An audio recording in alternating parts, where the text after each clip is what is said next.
목사님 나오실 때 박수로 한번 환영해 주시기 바랍니다.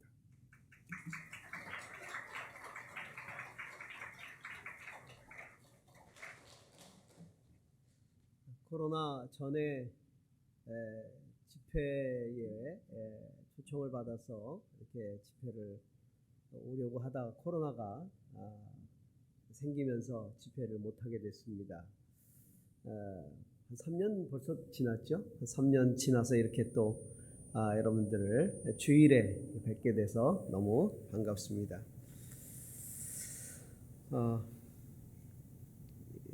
마태, 마가, 누가, 요한 이 네 복음서에는 여러 기적들이 기록이 되어 있는데 예수님의 기적들 가운데 네 복음서에 다 기록되어 있는 기적은 거의 없습니다. 그 가운데 특별히 이 오병이어의 기적이라고 알고 있는 우리의 이 기적은 마태, 마가, 누가, 요한에 다 기록이 되어 있는 기적이죠. 참 놀라운 기적입니다. 왜 이 기적이 여기에 다 기록되어 있을까? 우선은 먹는 문제가 그만큼 아주 백성들에게 첨예한 문제였다는 겁니다. 지금도 우리가 먹는 문제 굉장히 중요하지 않습니까? 그 영화를 보신 분 알겠지만 웰컴 투 동막골이라는 영화가 있죠. 그 영화에 보면 인민군 소장가요, 그 마을 촌장님과 함께 뒷짐지고 얘기하면서 어떻게 큰 소리도 내지 않고 이 마을을 잘 통제할 수 있습니까? 이렇게 물어볼 때 그 촌장이 딱 한마디로 대답합니다. 먹여야지. 그래요. 먹는 문제로 잘 먹이면 리더십이 잘 발휘된다. 이렇게 얘기했던 기억이 납니다. 그만큼 우리의 삶에 있어서 먹는 문제는 매우 중요한데요. 사실은 이 먹는 문제 못지않게 중요한 이유가 하나 있습니다.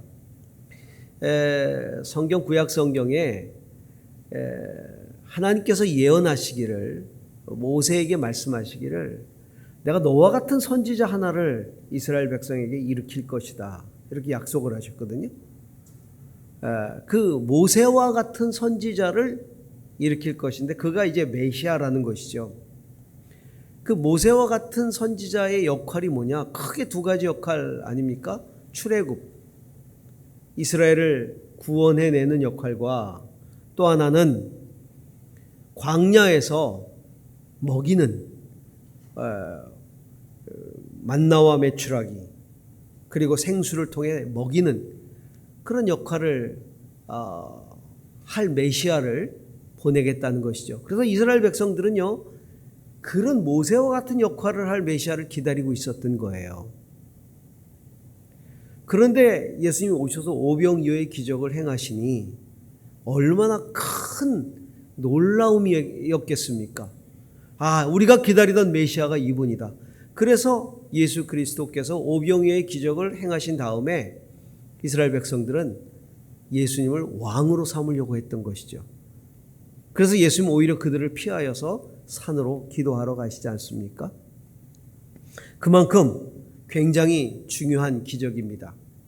우리가 이 오병이어의 기적을 묵상할 때마다 어떤 묵상을 제일 많이 하냐면 보리떡 5개와 물고기 2마리로 5,000명도 넘게, 남자 장정만 5,000이니까 거기 같이 했던 가족이나 아이들까지 합치면 한 2만 명이나 되는 그런 사람을 어떻게 먹였는가? 참 놀라운 일이다. 이스라엘 백성들이 놀랐던 것처럼 거기에 초점을 맞추고 있죠. 근데 사실은 이 기적의 가장 중요한 것은 거기에 있는 것이 아니라 예수님이 제자들에게 너희가 먹을 것을 주라 하셨던 그 말씀에 이 기적의 포인트가 있습니다. 너희가 먹을 것을 주라. 분명히 제자들에게 그렇게 말씀하셨어요. 너희가 먹을 것을 주라.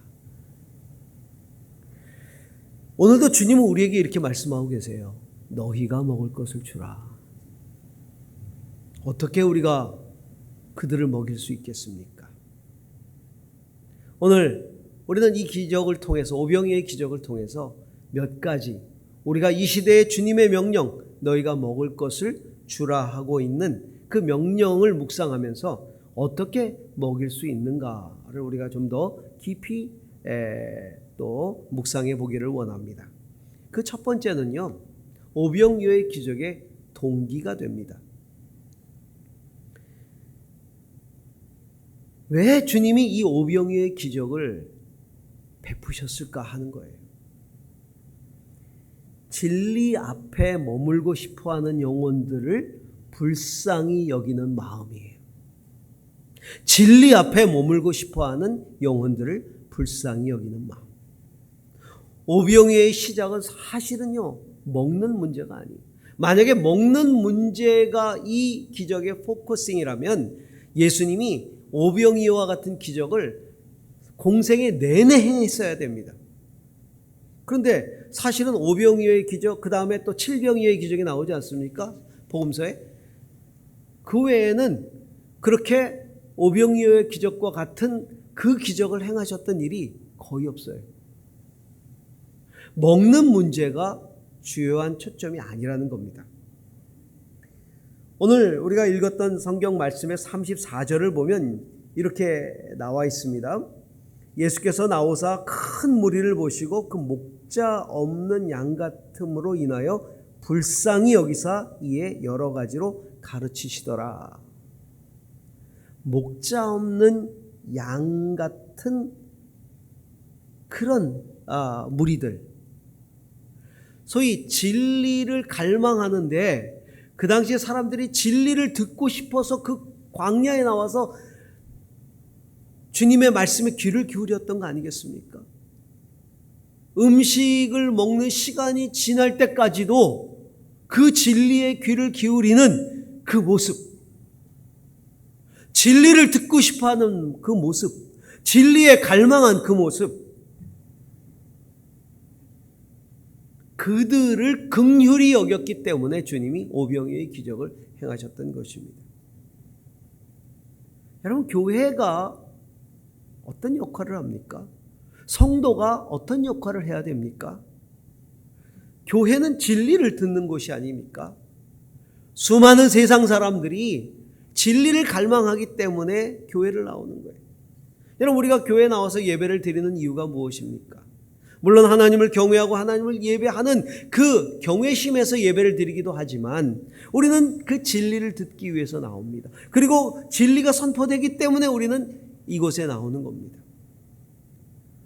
아직도 세상에는 진리를 모르는 사람들이 너무나 많습니다.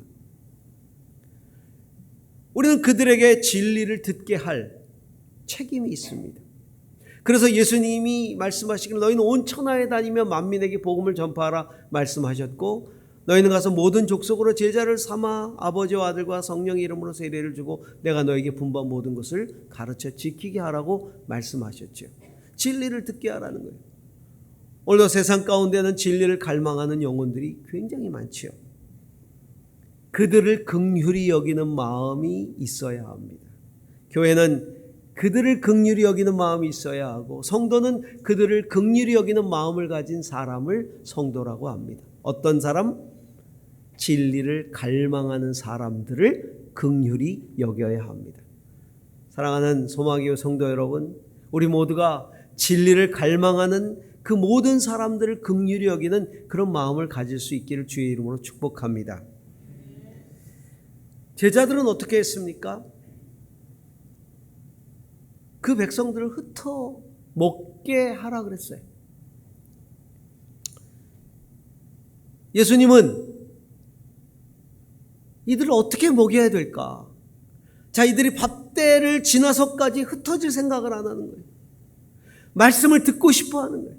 예수님의 말씀을 듣고 감동을 받고, 그리고는 계속해서 말씀을 듣고 싶어 하는데 밥때가 지난 거예요.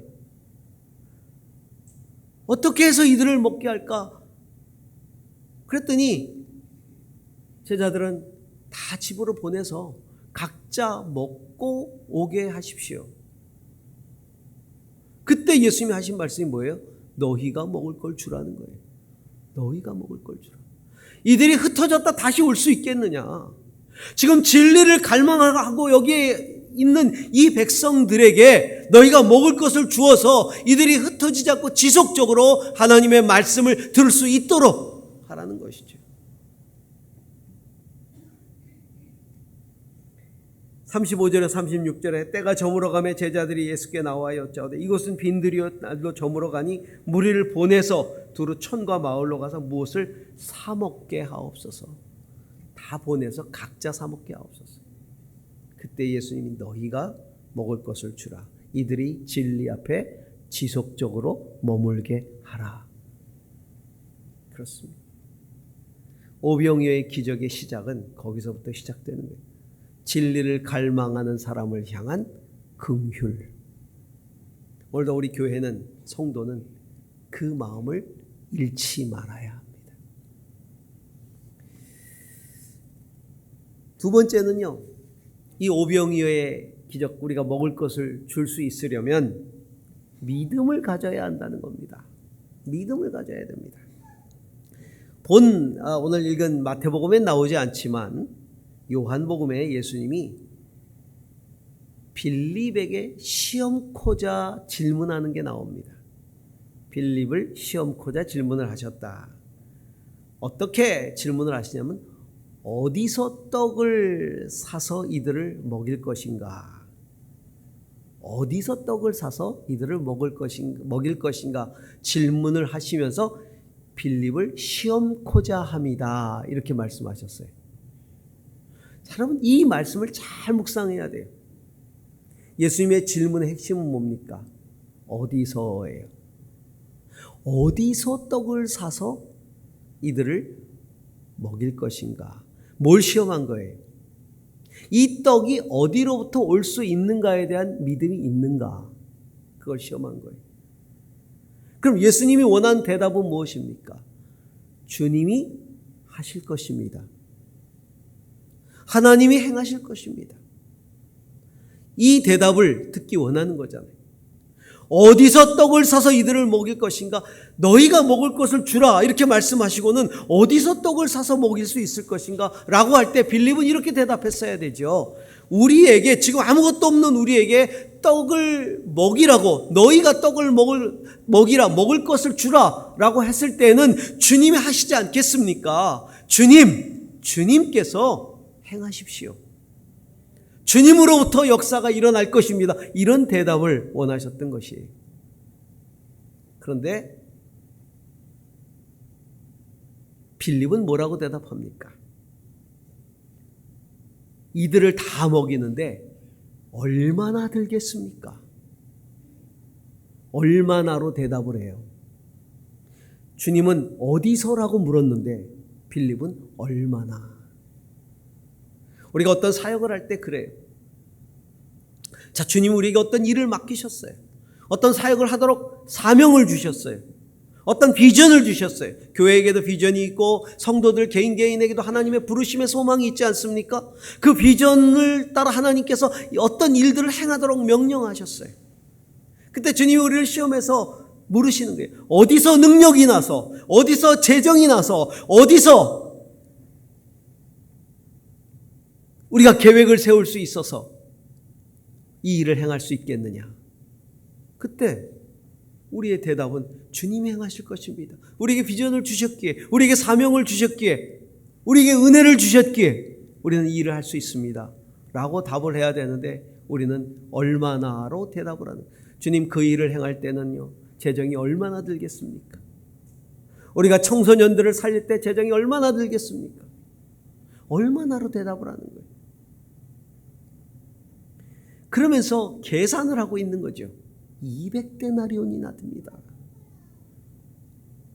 여러분, 우리에게는 믿음이 있어야 합니다. 어떤 믿음? 주님이 행하실 것이다. 주님이 우리에게 비전을 주셨다면, 주님이 우리에게 사명을 주셨다면, 주님이 우리에게 은혜를 주셨다면 주님이 행하실 것이다. 그런 믿음을 가지고 우리는 먹여야 되는 것이죠. 세 번째는 있는 것을 세어보라는 겁니다. 있는 것을 세어보라. 무엇이 있는지 알아보라. 주님이 이렇게 말씀하세요. 무엇이 있는지.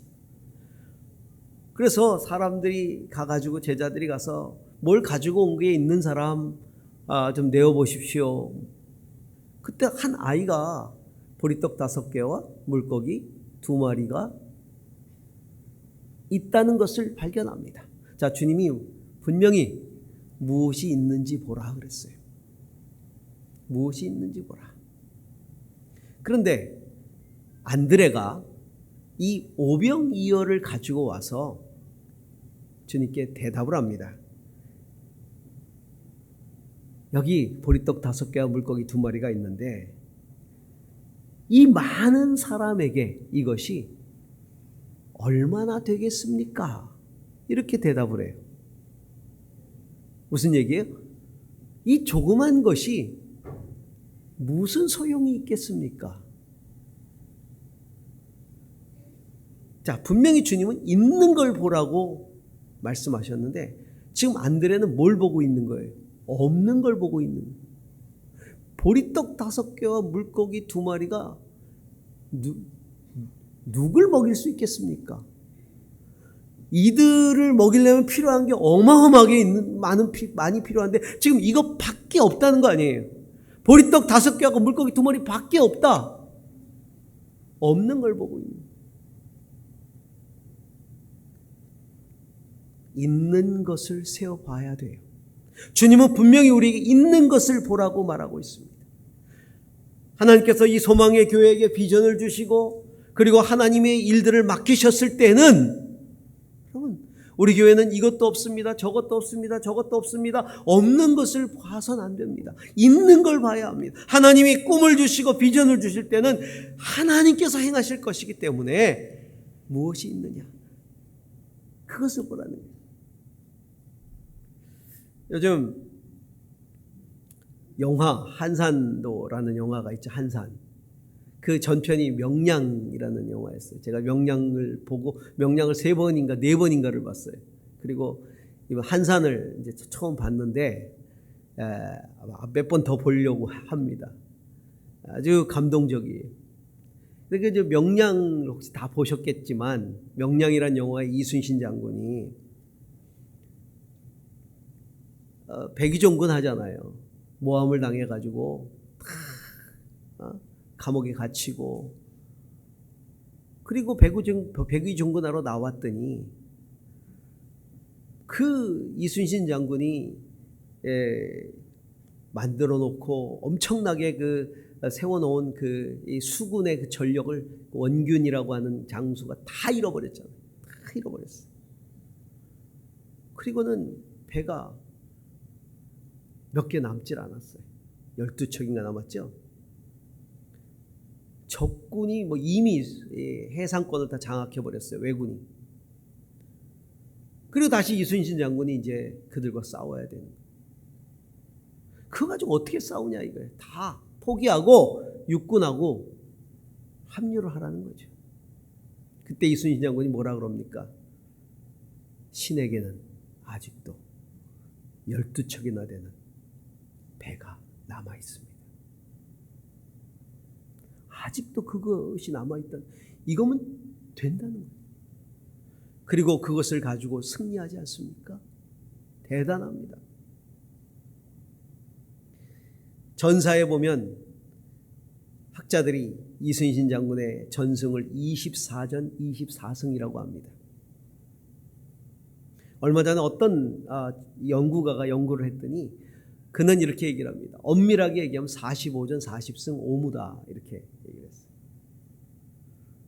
45전 40승 5무 24전 24승 단 한 번의 패도 없다는 거죠. 해전사에 있을 수 없는 정말 어마어마한 세계적인 장수죠. 있는 것을 보았던 장수 이순신. 지금 하나님께서 예수님께서 당신이 행하실 일들을 이미 다 알고 계시면서 있는 것을 보라고 말하는 거예요. 제가 목회하면서 일평생 제 가슴에 두고 목회를 하는 어느 청년의 마지막 부탁이 제 가슴 속에 있습니다.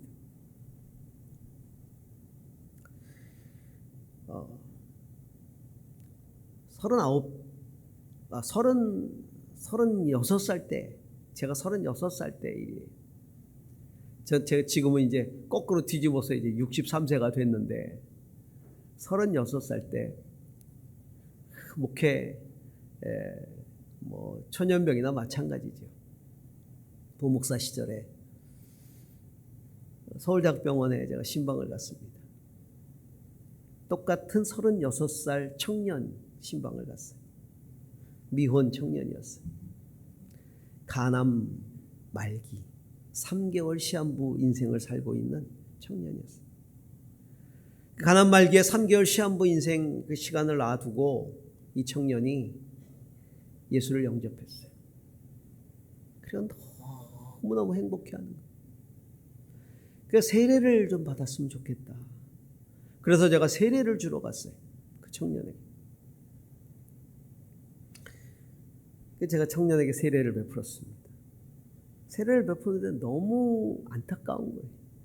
똑같은 36살 나이인데 한 사람은 마지막 가는 사람에게 세례를 주는 목사, 한 사람은 이제 3개월 시한부 인생을 살면서 마지막 세례를 받는 성도. 얼마나 기가 막힙니까? 그래서 제가 세례를 주고 그리고 기도를 하면서 눈물을 하염없이 흘렸어요. 그러니까 기도를 하는데 이 손을 잡고 이제 이 청년의 손을 잡고 간절히 기도를 하는데 제 눈물방울이 그 청년의 손등에 떨어졌습니다. 그때 이 청년이 제 기도를 중간에 가로막고, 목사님 우시지 마세요. 저를 위해서 우시지 마세요. 저 너무 행복합니다. 저 너무너무 행복합니다. 제가 천국에 갈 생각에 너무 행복합니다.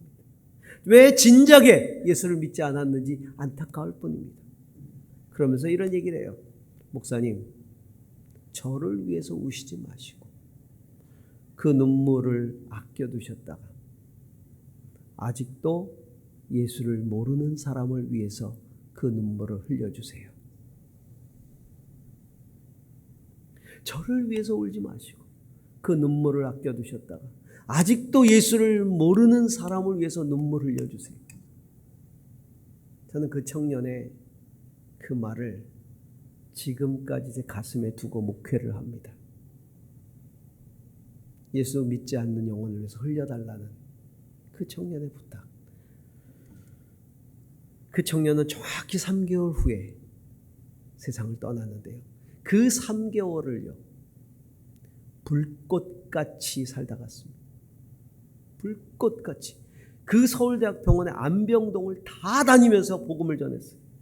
방마다 들어서 복음을 전했어요. 36살에 3개월 시한부 인생을 살아가는 이 청년이 정말 햇살과 같은 미소를 가지고 열정을 가지고 복음을 전하고 이야기할 때 사람들은요 전부 다 의아해하면서 네가 3개월밖에 못 산다는데 어떻게 이렇게 밝을 수 있느냐. 제게는 예수가 있습니다. 저에게 영생을 주신 예수님이 있습니다. 저는 슬프지 않습니다. 저는 천국을 바라보며 삽니다. 예수 믿으세요. 예수 믿으세요. 그리고는 휠체어를 타고 방방마다 다니면서 사람들에게 복음을 전해서 그 서울대학교 안병동에 얼마나 많은 사람들이 예수를 믿었는지 몰라요. 3개월을요 불꽃같이 살다 갔습니다. 여러분 40년, 50년, 100년을 살면 뭐합니까? 내게 남아있는 세월이 그렇게 많으면 뭐합니까? 단 하루를 살더라도 내게 있는 그것을 하나님 앞에 드려서 불꽃같이 살아야 되지 않겠습니까? 있는 걸 봐야 됩니다. 주님은 우리에게 물으십니다. 있는 게 뭐냐? 내게 남아있는 재능이 뭐냐? 내게 남아있는 건강이 뭐냐? 내게 남아있는 너의 물질이 뭐냐? 그걸 보라는 겁니다. 무엇이 있는지 보라. 오늘도 우리에게 말씀하시는 거예요. 사랑하는 아들아, 사랑하는 딸아, 소망교회 성도들이여, 그대들에게 있는 것이 무엇이냐? 그것을 보라는 거죠. 그리고 네 번째로 중요한 것은요, 그 오병이어가 있어도 주님 손에 올려드리지 않으면 아무 일도 안 일어나는 거예요. 그것을 주님 손에 드리는 거죠. 그것을 내게로 가져오라. 내게로 가져오라. 내 것이든 남의 것이든. 지금 이게 오병이어가 어린아이의 것이잖아요. 그걸 주님 손에 올려드리는 것이죠. 다른 사람의 것이든 내 것이든 그것을 주님의 손에 올려드리는 거예요. 그리고 주님이 축사하셨을 때 오병이어의 기적이 일어나는 거죠. 여러분, 내 시간, 내 건강이 주님 손에 맡겨드리지 않으면 아무 기적도 일어나지 않아요. 그러나 그것이 주님 손에 맡겨드릴 때, 내 재능이 주님 손에 맡겨드릴 때는 기적이 일어나는 거예요. 역사가 일어나는 거예요. 오늘 앙상블이 아주 연주를 정말 아름답게 해주셨어요. 지금도 기억이 납니다.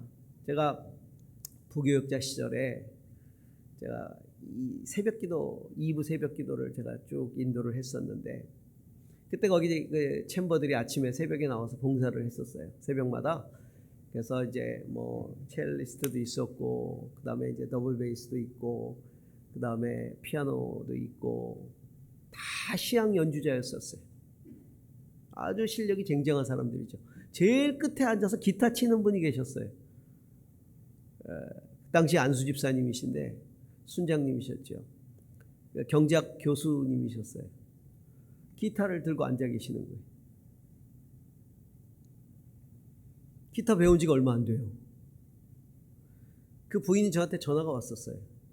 목사님, 외람되지만 제발 제 남편 기타 좀 못 치게 해주세요. 시끄러워 죽겠어요. 여러분 아시죠? 악기 처음 배울 때 얼마나 시끄러운지. 뭐 시끄럽게 매일 그러니까, 아니 무슨 교수가 시끄럽게 이렇게 기타를 그렇게 하면서 저걸 그거 안 하면 안 되냐고 막 핀잔을 주고. 근데 어느 날 저를 찾아오신 거예요. 목사님, 저 새벽 기도 때 반주 좀 하고 싶습니다. 제가 그 실력을 아는데,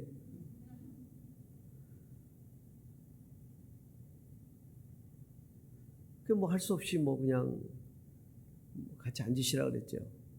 뭐 이제 그 소리가 뭐 다른 분들이 워낙 쟁쟁하니까 묻힐 줄 알고 저도.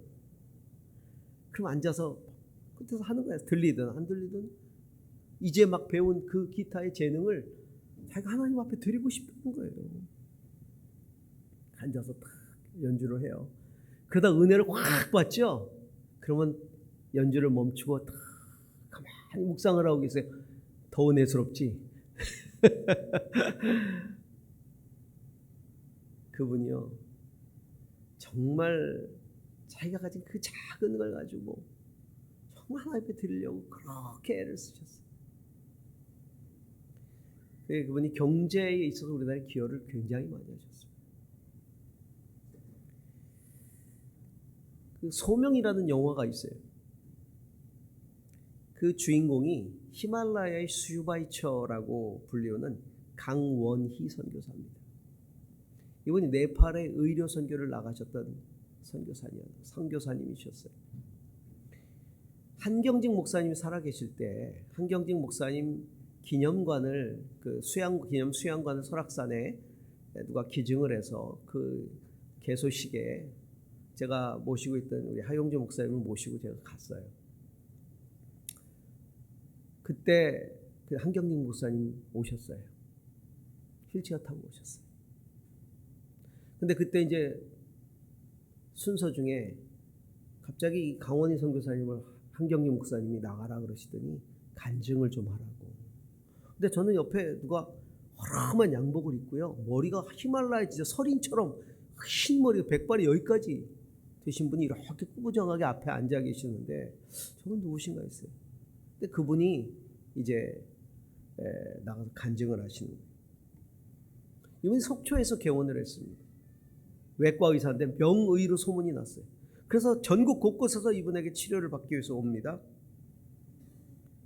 그 40대 진짜 40대 나이에 한참 잘 나갔죠.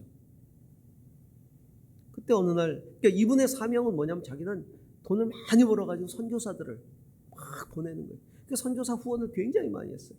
의사니까 뭐 돈 잘 버니까. 그 어느 날 기도하는데 하나님께서 원희야 네가 가라 그러신 거예요. 네가 가라. 어디로요? 하나님이 네팔로 떠나라. 히말라야로. 몇 번을 하나님께 묻는데도 동일하게. 가족들이 갑자기 그런 소명을 받았다니까 얼마나 당황스럽겠습니까? 한참 잘 나갈 때 사모님이 여보 당신 너무 요즘 기도 많이 하는 것 같아. 기도 좀 줄이라고.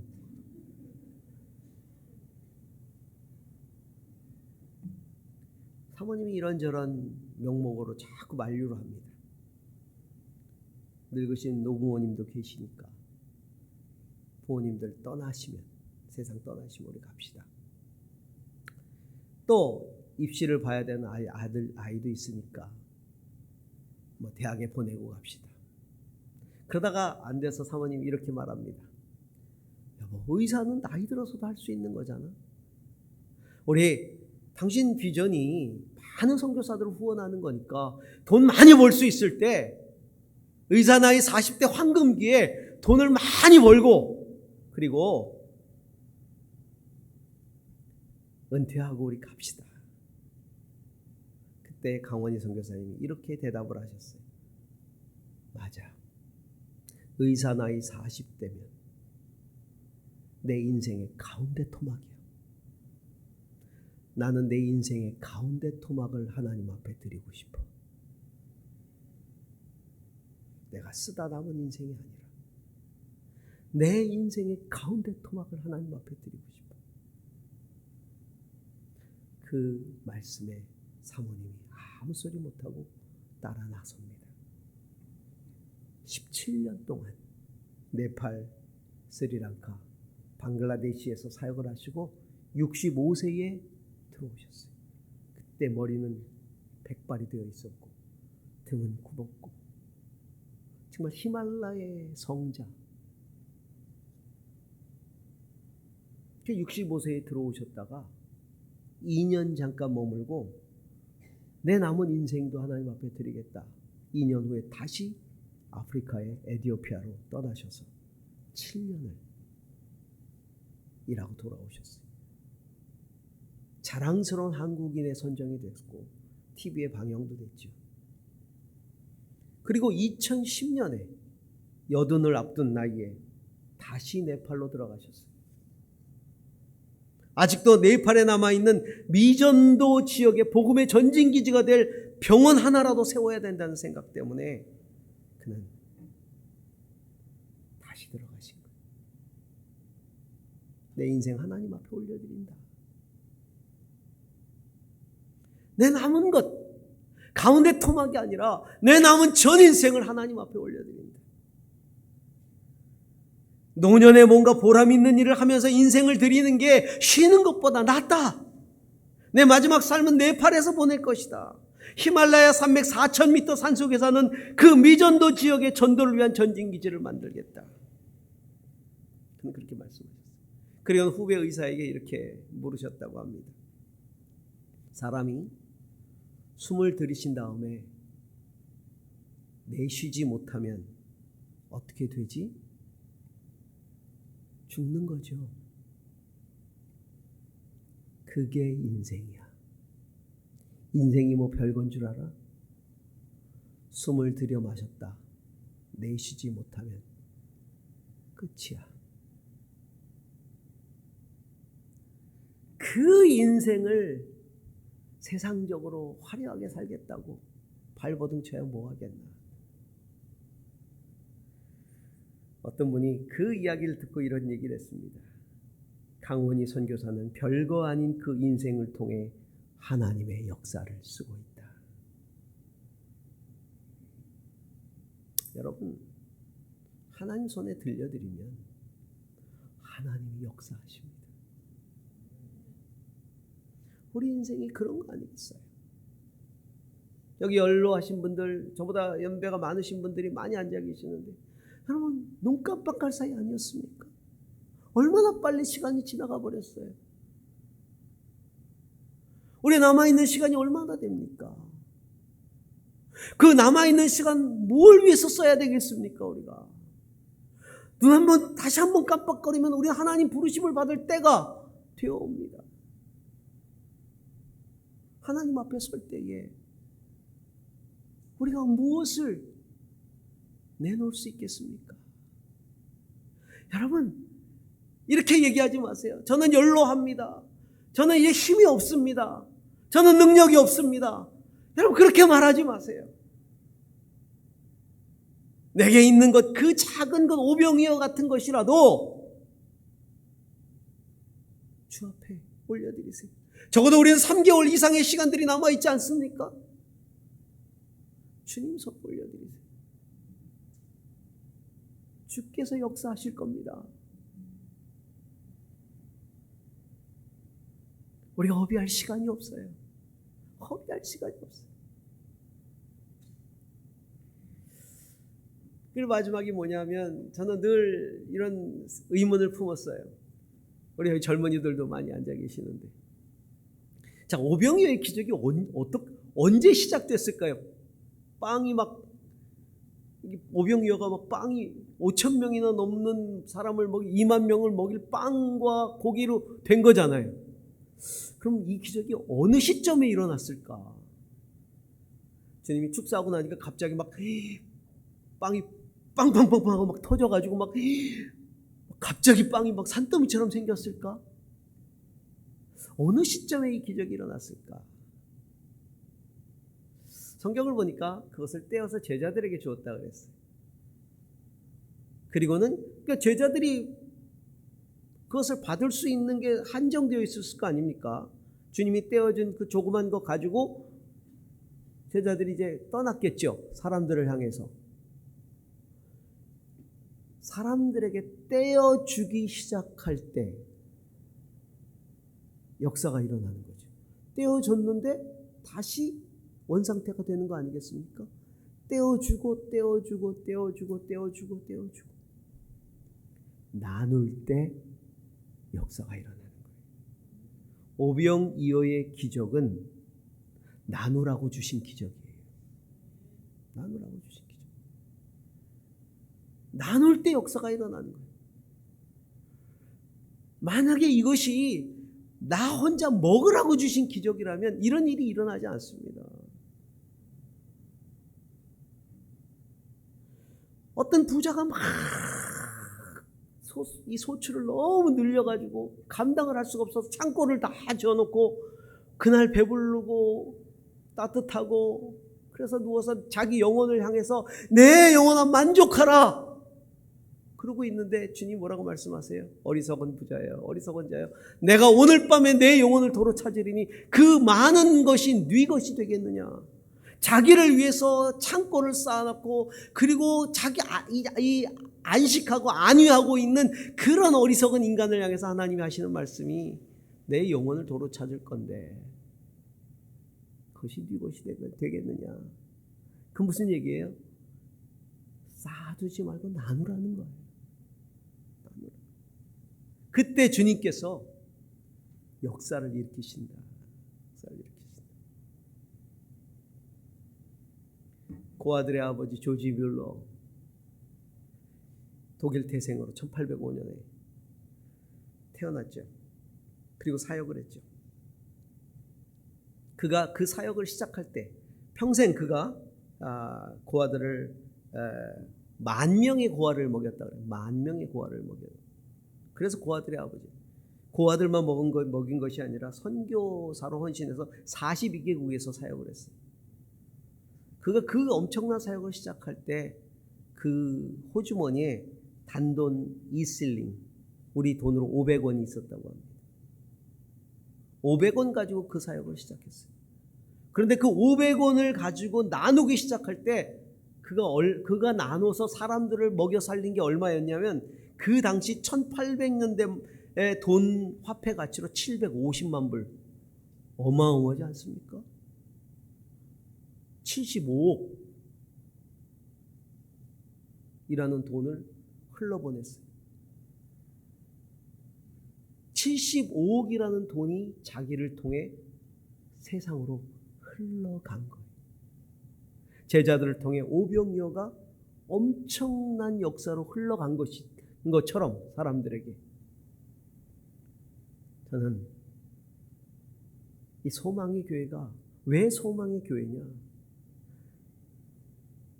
여러분, 왜 소망의 교회여야 합니까?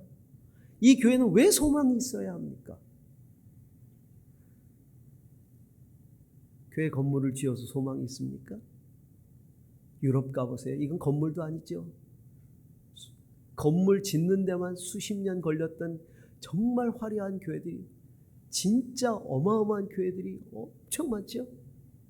사람이 없어요. 사람이. 예배드리는 사람이 없어요. 부도가 나가지고 거기를 캬바레로 써요.